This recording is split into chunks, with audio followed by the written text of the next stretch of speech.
What's up guys, Sanjot Keer here. Welcome to IFL. Indo Chinese style Schezwan mushroom dry की recipe बता रहा हूँ. Nothing unusual, ये वही हमारा फेवरेट वाला सेजवान मशरूम ड्राई. लेकिन कभी कभी रेस्टोरेंट में सेजवान मशरूम ड्राई खाओ, कोई जगहों पर ऐसा लगता है यार कि ये वाला मशरूम सेजवान ड्राई बहुत माइंड ब्लोइंग है. ये वैसे ही बनता है क्योंकि कुछ चीज़ें इंपॉर्टेंट होती है. एक तो कोटिंग बहुत ज़्यादा नहीं होनी चाहिए और मशरूम ने कोटिंग छोड़नी नहीं चाहिए. वो कैसे हो आपको बताने वाला हूँ. साथ में जो सॉस बनती है ना रेस्टोरेंट के किचन में, वो एकदम ऐसे सेजवान सॉस डालकर नहीं बना देते हैं. एक स्पेशल सॉस होती है जिसकी वजह से इसका जो फ्लेवर है खाने में बहुत मज़ा आता है इसको. वो कैसे बनाते हैं वो भी आपको बता रहा हूँ. सिंपल सी चीज़ें घर पे आप आसानी से कर सकते हो एंड जब ये आप बनाओगे ना और फैमिली को सर्व करोगे, everybody is going to enjoy it. Believe me, इतनी इनक्रेडिबल ये बनती है. और अगर आपने अभी तक चैनल को सब्सक्राइब नहीं किया है, वाईएफएल को सब्सक्राइब कर लो so that you can watch more such incredible recipes that you can cook at your home easily. अब ये परफेक्ट वाला डिलिशियस वाला सेजवान मशरूम ड्राई बनता कैसे है, चलो देख लेते हैं. तो फर्स्ट स्टेप वेजीज का प्रेप करना है. उसके लिए एक मीडियम साइज की कैप्सिकम ले लिए, 1 से 2 छोटे आप प्याज ले लीजिए और थोड़े से फ्रेश स्प्रिंग अनियन ग्रीन्स ले लीजिए और इनको अभी हमें कट करना है. तो सबसे पहले कैप्सिकम को कैसे कट करना है, कैप्सिकम के ऐसे साइड्स कट करके ऐसे प्लैंक्स तैयार कर लीजिए. उसके बाद इन प्लैंक्स को ऐसे बीच में से काट कर ऐसे रैंडम ट्रायंगल शेप में काट लेना है. आप चाहें तो स्क्वायर्स डाइसेस जैसे कट करना है कर सकते हो. मैंने इस तरीके से ट्रायंगल्स में कट कर लिया है. नेक्स्ट प्याज को कैसे कट करना है देख लेते हैं. प्याज को ऐसे बीच में से काटा, उसके बाद ऐसे रखा और फिर डायगनली कट कर लिया. डायगनली कट करने के बाद फिर से बीच में से ऐसे कट कीजिए तो आपको ऐसे ट्रायंगल्स मिल जाएंगे और ऐसे पेटल्स मिल जाएंगे प्याज के लेयर्स को जब आप अलग अलग करोगे. तो इसी तरीके से प्याज को कट कर लेना है. प्याज को आप क्वार्टर्स में कट करके भी इसके पेटल्स अलग कर लेंगे तो वो भी चलेगा. नेक्स्ट स्प्रिंग अनियंस को ऐसे बीच में से 2 हिस्सों में डिवाइड कर लेना है, सफेद हिस्सा और हरा हिस्सा. सफेद हिस्सों को ऐसे ट्रिम कर लीजिए बॉटम का पोर्शन, फिर इनको चॉप कर लीजिए, साइड पर रख दीजिए. और हरे वाले पोर्शन को आपको थोड़ा सा फाइनली चॉप करना है. इसको मेजरली हम गार्निश में यूज करेंगे, फिनिश करने के लिए यूज करेंगे. इनको भी बोल्स में साइड पर इस तरीके से रख दीजिए. नेक्स्ट चॉपिंग करने के लिए 2 तीखी वाली हरी मिर्च ले लिए, साथ में हैंडफुल लहसुन ले लिया है, एक 2 इंच का अदरक का टुकड़ा ले लिया है और फ्रेश कोरिएंडर स्टेम्स ले लिए हैं, धनिया की जो डंडी होती है. इनको सबको हमको चॉप करना है तो रफली काट लेंगे. मिर्चियों के टॉप्स निकाल के रफली काट लीजिए, अदरक को भी रफली काट लीजिए और कोरिएंडर स्टेम्स को भी रफली काट लीजिए. और ये सारी चीज़ों को अब एक चॉपर में ऐड कर दीजिए, आसानी हो जाएगी. सारी चीज़ों को अलग अलग आपको चॉप नहीं करना पड़ेगा. जो धनिया की डंठल ऐड की है ना, कोरिएंडर स्टेम जरूर ऐड कीजिए, बहुत ब्यूटीफुल फ्लेवर ऐड करते हैं. ये आप देख सकते हो सारी चीज़ों को चॉप कर लिया है, साइड पर रख दीजिए. नेक्स्ट यहाँ पर मैंने 7 से 8 कश्मीरी रेड चिलीज को सोक कर लिया था गर्म पानी के अंदर 15-20 मिनट के लिए. ऐसे फूल जाती हैं. ज़्यादा लंबा प्रोसेस नहीं है, बस कश्मीरी चिली ली ड्राई वाली, उसका टॉप ऐसे कट किया कैंची से और बीच में से ऐसे काट दो. जो बीज निकल गए, इनको गर्म पानी में ऐड कर दो. 15-20 मिनट में, आधे घंटे में से फूल जाएंगी. फिर इन्हें एक मिक्सर ग्राइंडिंग जार में ऐड करना है, साथ में थोड़ा सा पानी ऐड कर दो ये वाला, और इनको एक फाइन पेस्ट में पीस लेना है, ब्लेंड कर लेना है. और एक रेड कश्मीरी मिर्च ही आपको इस तरीके की पेस्ट बना लेनी है. और रेस्टोरेंट्स में जब ये रेड वाली इंडो चाइनीज वाली ग्रेवीज बनती है ना, ऐसी पेस्ट बहुत सारी क्वांटिटी में बनाकर इसको तेल में पकाकर रख लेते हैं और वो रेड चिली पेस्ट यूज़ की जाती है ग्रेवीज बनाने के लिए, जिससे आपको वो एक अमेजिंग सा रेड कलर भी मिल जाता है और फ्लेवर भी बढ़िया सा आता है. आप मार्केट की सेजवान सॉस डायरेक्टली यूज़ करोगे तो सेम रिजल्ट्स नहीं मिलेंगे. यूज़ करना चाहते हो तो 1-1.5 table spoon Schezwan sauce replace कर सकते हो ये वाली पेस्ट से. ये वाली पेस्ट बनाओ, बहुत ज़्यादा टाइम नहीं लगता है, इनक्रेडिबल रिजल्ट्स आते हैं. मैं बताऊंगा इस पेस्ट को आगे कैसे यूज़ करना है इस रेसिपी में. और इसे मैंने अपने ब्लेंड लैब में ब्लेंड किया है, परफेक्ट कंसिस्टेंसी मिलती है. और इसकी खास बात यह है, ट्रांसपेरेंट जार्स के साथ आपको स्टेनलेस स्टील जार मिल जाता है with a special dry grinding blade. और इसमें आप मसाले, स्पाइस मिक्सेस, कॉफ़ी वगैरह आसानी से ग्राइंड कर सकते हो. इसका लिंक मैंने मेंशन कर दिया है नीचे डिस्क्रिप्शन बॉक्स में. और अभी बस लिमिटेड वक्त के लिए अगर आप ब्लेंड लैब ऑर्डर करते हो तो इसके साथ आपको क्योरा का chop lab light large capacity वाला एब्सोल्युटली फ्री मिल रहा है. So make the most out of it.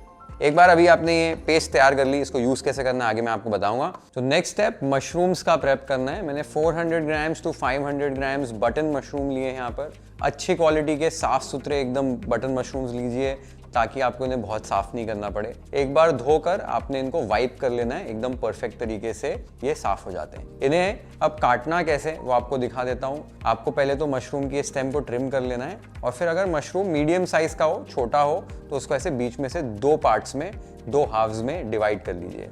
अगर मशरूम बड़ा हो, स्टेम को ट्रिम करने के बाद इसको क्वार्टर्स में कट कर लीजिए, ताकि थोड़ी इवननेस हो जाए मशरूम के जो पीसेस हैं उनके साइज में। जब इनको फ्राई करें तो इवनली फ्राई हो। सेम तरीके से सारे मशरूम्स आपने अच्छे से कट कर लेने। एक बार आपने मशरूम्स काट लिए, उसके बाद आपने एक बर्तन ले लेना है, इसमें गर्म पानी ऐड करो और इसको एक रोलिंग बॉईल पर ले आओ, और साइड में आपको एक बोल के अंदर आइस कोल्ड वाटर तैयार रखना है। एक प्रोसेस आपको बता रहा हूँ, ये प्रोसेस आपने करना है, सिंपल सी चीज है। पानी एक बार ऐसे रोलिंग बॉईल पर आ जाए, उसके बाद इसमें आपने मशरूम्स ऐड कर देने। ध्यान देना, नमक नहीं ऐड किया, नमक बिल्कुल मत ऐड करना, बस मशरूम्स ऐड कर दो और 20 to 30 सेकेंड्स एग्जैक्टली आपको बस ये मशरूम्स को इस गरम रोलिंग बॉईल वाले पानी में, उबलते हुए पानी में रखना है। 20 से 30 सेकेंड के बाद एक झारे की मदद से मशरूम्स को निकालिए और फिर ये ठंडे पानी में ऐड कर दीजिए। इससे होगा क्या, मशरूम्स की कुकिंग प्रोसेस जो है इमीडिएटली स्टॉप हो जाएगी और मशरूम्स हमारे कुक नहीं होंगे। हमको जितने से इनको कुक करने थे, ब्लांच किया है बेसिकली मशरूम्स को, ये परफेक्टली ब्लांच हो जाएंगे। ये प्रोसेस क्यों किया है मैं आपको जल्द बताऊंगा। एक बार आपने इनको ठंडा कर लिया है, इन्हें फिर से अच्छे से स्ट्रेन कर लीजिए, सारा एक्सेस वाटर निकलने दीजिए और एक बड़े से बोल में ट्रांसफर कर लीजिए। ये जो मशरूम्स को हमने ब्लांच किया है, ऊपर से आप देखोगे ये अभी वेट हो गए हैं, ये कोटिंग होल्ड करने में मदद करेंगे और ब्लांच करने की वजह से बहुत ज़्यादा भी पानी नहीं छोड़ेंगे। तो ये प्रोसेस करना इसलिए इंपॉर्टेंट है। एक बार आपने प्रोसेस कर लिया है, उसके बाद आपने तेल को गर्म होने रख देना है इन्हें कोट करने से पहले। तो डीप फ्राई करने वाले हैं तो तेल को साइड में रख दीजिए गर्म होने के लिए। एक बार ये गर्म हो जाए तभी आप मशरूम्स को कोट कीजिए, कि कोट करते ही आप इन्हें फ्राई कर पाएं। मशरूम्स को कोट करना बहुत सिंपल है। यहाँ पर मैंने मैदा और कॉर्नफ्लावर ले लिया है। 4 to 5 टेबल स्पून आपको मैदा और 4 to 5 टेबल स्पून कॉर्नफ्लावर लगेगा। इसमें एक एक करके आपको इस तरीके से मैदा और कॉर्नफ्लावर ऐड करना है। अच्छे से इवनली ऊपर ऐसे स्प्रिंकल कीजिए और उसके बाद एक स्पैचुला की मदद से इनको लाइटली ऐसे आपने टॉस करना है, ताकि ये जो ड्राई मैदा और कॉर्नफ्लावर है ये वो वेट मशरूम के सरफेस पे लग जाए। ये बेस्ट तरीका होता है मशरूम्स को कोट करने का और इससे एकदम परफेक्ट रिजल्ट्स मिलते हैं। अगर आपको लगता है मैदा और कॉर्नफ्लावर थोड़ा सा कम पड़ रहा है और ऐड कर सकते हो। अगर इनफ कोटिंग आ गई है तो और ऐड करने की जरूरत नहीं है। ये आप देख सकते हो कितनी लाइट, एकदम ब्यूटीफुल सी कोटिंग आ गई है, इवन कोटिंग आ गई है। ऐसे ही आपके मशरूम्स कोट हो जाने चाहिए। एक बार आपका तेल भी गर्म हो जाएगा इस टाइम तक, अभी इन्हें हमें फ्राई करना है। आपका तेल अच्छे से गर्म होना चाहिए। तो मशरूम्स को फ्राई करने के लिए आपने मशरूम्स ऐसे लेने और एक झारे में से ऐड करने थे। एक्सेस जो पाउडर होगा ना वो निकल जाएगा और फिर ही तेल में ऐड कीजिए, तो तेल आपका कम गंदा होगा। मशरूम्स ऐड करने के बाद बहुत ज़्यादा नहीं आपको फ्राई करना है, जो कोटिंग है वो होल्ड हो जाए उतना ही इसको फ्राई करना है, क्योंकि मशरूम्स को थोड़ा एक्स्ट्रा क्रिस्पी करने के लिए मैंने डबल फ्राई करने वाला हूँ। तो एक बार मशरूम्स अपनी कोटिंग होल्ड कर ले, ये आप देख सकते हो कैसे कोटिंग होल्ड कर ली है। आपने निकाल लेने मशरूम्स को, एक छन्नी में ट्रांसफ़र कर देना है ताकि कुछ एक्स्ट्रा ऑयल हो तो निकल जाए, और सेम तरीके से बचे हुए मशरूम्स को भी फ्राई कर लेना है। मशरूम्स को 2 बैचेस में मैंने फ्राई किया है, ताकि एक साथ जब आप डाल देते हो ना मशरूम्स तो तेल एकदम से ठंडा हो जाता है, तेल पी जाते हैं। जो कोटिंग है ना उसमें तेल काफ़ी आ जाएगा। तो बैचेस में फ्राई कीजिए ताकि ऑयल का टेम्परेचर मेंटेन रहे। बाकी के भी मशरूम्स आपने एक बार फ्राई कर लिए, इनको निकाल कर यहाँ पर छन्नी में ट्रांसफ़र कर देने। और ये आप देख सकते हो मशरूम्स हमारे फर्स्ट फ्राई हो चुके हैं और कितनी ब्यूटीफुल सी एकदम पतली सी कोटिंग इनके ऊपर आ गई है। तो ये जो तरीका है ना मशरूम्स को ब्लांच करके कोट करके फ्राई करने का, ये पर्टिकुलर तरीके से ये मुझे परफेक्ट लगता है। तो कोई भी टाइप का आपको इंडो चाइनीज स्टार्टर बनाना है, मशरूम चिली हो गया, मंचूरियन हो गया, सेजवान हो गया, या सॉल्ट एंड पेपर मशरूम्स हो गए, वो भी बहुत डिलिशियस लगते हैं। इस तरीके से होता क्या है, एक तो ब्लांच करने की वजह से मशरूम्स बहुत ज़्यादा ना अपना एकदम से पानी नहीं छोड़ते हैं, प्लस जो कोटिंग है वो एकदम अच्छे से पकड़ लेते हैं। आप वो बैटर में जब डिप करके मशरूम को फ्राई करते हो, पानी बहुत तभी मशरूम छोड़ते हो और वो कोटिंग छूटने लग जाती है। तो कोटिंग मशरूम को एकदम पकड़े रहे, उसके लिए ये बेस्ट तरीका है। एक बार ऐसे बनाकर देखो, आप सारे इंडो चाइनीज स्टाइल स्टार्टर्स इस तरीके से मशरूम को फ्राई करके बना पाओगे। एक बार आपने फ्राई कर दिया, इसको हम दूसरी बार फ्लैश फ्राई करेंगे थोड़े क्रिस्पी टेक्सचर के लिए, बहुत अमेजिंग से रिजल्ट्स आते हैं। तो अभी बेसिकली हमको करना ही है, ये तेल को दूसरी गैस पे रख देंगे और स्लो पर रख देंगे कि ये तेल गर्म रहे, और दूसरी गैस के ऊपर हम सॉस बनाएंगे एकदम फटाफट। सॉस बन जाएगी, उसके बाद ये मशरूम्स को गरम गरम तेल में डालेंगे, फ्लैश फ्राई करेंगे एकदम कुछ ही सेकंड्स के लिए, और फिर निकाल कर सॉस के अंदर ऐड करके टॉस कर देंगे और सेजवान हमारे मशरूम जो है बनकर तैयार हो जाएंगे। सिंपल सा प्रोसेस है, माइंड ब्लोइंग सॉस बनती है वाली। कैसे बनाते हैं देख लेते हैं। तो ये जो गरम तेल है, केयरफुली इसको दूसरी गैस पर शिफ्ट कर दो और लो या मीडियम फ्लेम पर छोड़ दो। सॉस बनाने के लिए यहाँ पर एक कढ़ाई यूज कर रहा हूँ। आप वॉक है आपके पास, वॉक यूज कर सकते हो। इसमें 2 टेबलस्पून आपने तेल ऐड कर देना है। तेल को गर्म कर लेना और इसके अंदर फिर जो लहसुन, अदरक, मिर्ची और धनिया की डंडी हमने चॉप करके रखी थी वो ऐड कर देनी है। ऐड करने के बाद 30 सेकेंड्स के लिए लगभग इन्हें हाई फ्लेम पर टॉस करना है, सौते कर लेना है। उसके बाद फिर इसमें जो कश्मीरी लाल मिर्च की पेस्ट बनाकर रखी थी वो ऐड कर देनी है और अब स्टर करते हुए मीडियम हाई फ्लेम पर इस पेस्ट को अच्छे से पकाना है। लगभग 3-4 मिनट के लिए इसे आपको अच्छे से पकाना है, स्टर करते हुए, जब तक कि इसका रंग थोड़ा सा और गहरा हो जाए, डार्कन हो जाए और इसका जो टेक्सचर है हल्का सा क्रम्बली हो जाएगा। You have to cook this paste nicely. अच्छे से इसको पकाइए। बेसिकली जैसे सेजवान सॉस बनाते हैं ना, ये एकदम छोटी सी क्वांटिटी में हम फ्रेश सेजवान सॉस बना रहे हैं और इससे जो रिजल्ट है आपके इंडो चाइनीज रेसिपी में, कोई भी बना रहे हो, मशरूम, पनीर, बेबी कॉर्न या इवन नॉन वेजिटेरियन ऑप्शंस बना रहे हो, ऐसे ही आप फ्रेश बनाओ इसको और फिर बनाकर देखो उससे ये सेजवान सॉस में कोई इंडो चाइनीज स्टार्टर, मजे आ जाएंगे आपको। ये आप देख सकते हो 3-4 मिनट बाद इसका जो रंग है काफी डार्कन हो गया है और टेक्सचर देखो ये क्रम्बली हो गया है। बेसिकली हमारी एक इंस्टेंट वाली सेजवान सॉस रेडी हो गई है। पर इसके फ्लेवर्स को बैलेंस करने के लिए ना कुछ और चीजें हमने यहाँ पर ऐड करनी है। तो सबसे पहले 1 tablespoon red chilli sauce, 2 tablespoon tomato ketchup, हल्की सी लाइट सोया सॉस, एक लार्ज चुटकी सफेद मिर्च का powder, white pepper powder, taste के हिसाब से नमक और 1 चुटकी चीनी। ये सारी चीजों को अच्छे से स्टर करके 1 से 2 मिनट के लिए मिला लेना है।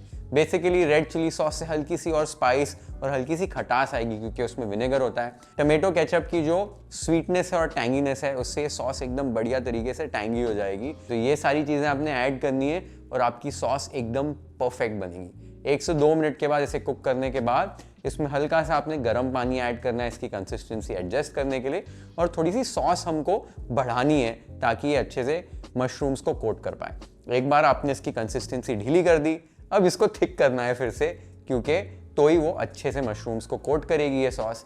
तो हल्का सा आप कॉर्नस्टार्च लीजिए, उसमें पानी मिलाइए और फिर ये कॉर्नस्टार्च स्लरी को धीरे धीरे ऐड करके इस सॉस को गाढ़ा कर लीजिए। बहुत ज़्यादा गाढ़ा करने की जरूरत नहीं है, कोटिंग कंसिस्टेंसी वाली सॉस बन जानी चाहिए। अब देख सकते हो ब्यूटीफुल रंग आया है और अमेजिंग सॉस बनकर तैयार हो गई है। इस स्टेज पर गैस को बंद कर देना है। बाजू में तेल तो गरम हमने रखा ही था, इसमें अभी मशरूम्स को फ्लैश फ्राई करना है। तो एकदम केयरफुली मशरूम्स को ऐड करना है। फ्लेम यहाँ पर हाई होनी चाहिए और लगभग 30 सेकेंड्स टू 1 मिनट के लिए बस आपको मशरूम्स को फ्लैश फ्राई करना है। इससे होगा ये मशरूम्स आपके हो जाएंगे सुपर क्रिस्पी। फिर ये क्रिस्पी सेजवान मशरूम ड्राई खाने में ना बहुत मजा आएगा। आप देख सकते हो एकदम बढ़िया तरीके से मशरूम्स क्रिस्पी हो गए हैं। इन्हें अभी वापस से जाली के ऊपर निकाल लो ताकि एक्सेस जो ऑयल अगर होगा तो कुछ ड्रेन ऑफ हो जाएगा। और फिर ये जो सॉस की गैस हमने बंद कर दी थी उसको शुरू कर देना है। इसमें अभी जो स्प्रिंग अनियंस का सफेद हिस्सा था वो ऐड कर दो, साथ में अनियंस और कैप्सिकम ऐड कर दो और यहाँ पर लगभग 30 सेकेंड से 1 मिनट के लिए इन वेजीज को सॉस के साथ कुक कर लो। उसके बाद इसमें ये डबल फ्राई किए हुए सुपर क्रिस्पी वाले मशरूम्स ऐड कर दो, स्प्रिंग अनियन ग्रीन्स ऐड कर दो और इन्हें फटाफट से टॉस कर दो और सॉस के साथ कोट कर लो। यहाँ पर बहुत ज़्यादा इसे अभी पकाने की ज़रूरत नहीं है, नहीं तो आपके मशरूम्स है ना सॉगी हो जाएंगे।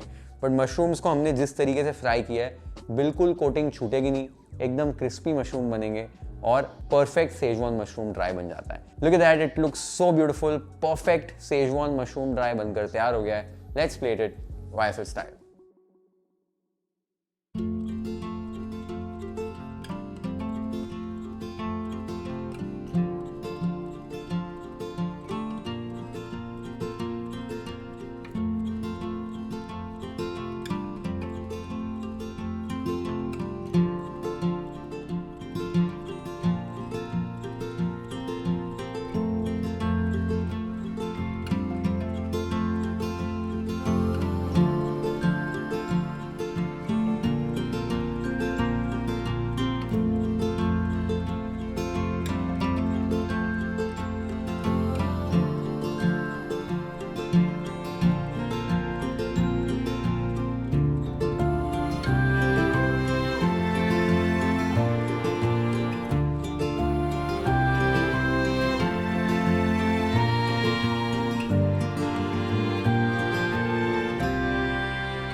माइंड ब्लोइंग ये रेसिपी बनती है, सुपर क्रिस्पी, सुपर डिलिशियस। ये जो क्रिस्पी सेजवान मशरूम है ना, एक बार बनाकर देखो, और जितनी चीज़ें मैंने बताई हैं एकदम सिंपल चीज़ें, वो फॉलो करो अपने घर पे, and you will be able to make this recipe in a very easy way and it will turn out to be incredible. जब भी ट्राई करोगे ये रेसिपी, नीचे कमेंट्स में आकर मुझे ज़रूर बताना आपको ये रेसिपी कैसे लगी। Share this video with your friends and family, hit the like button if you like this recipe, follow and subscribe to YFL if you haven't yet. Have an amazing time with this beautiful recipe at your home. Cheers. See you in the next one.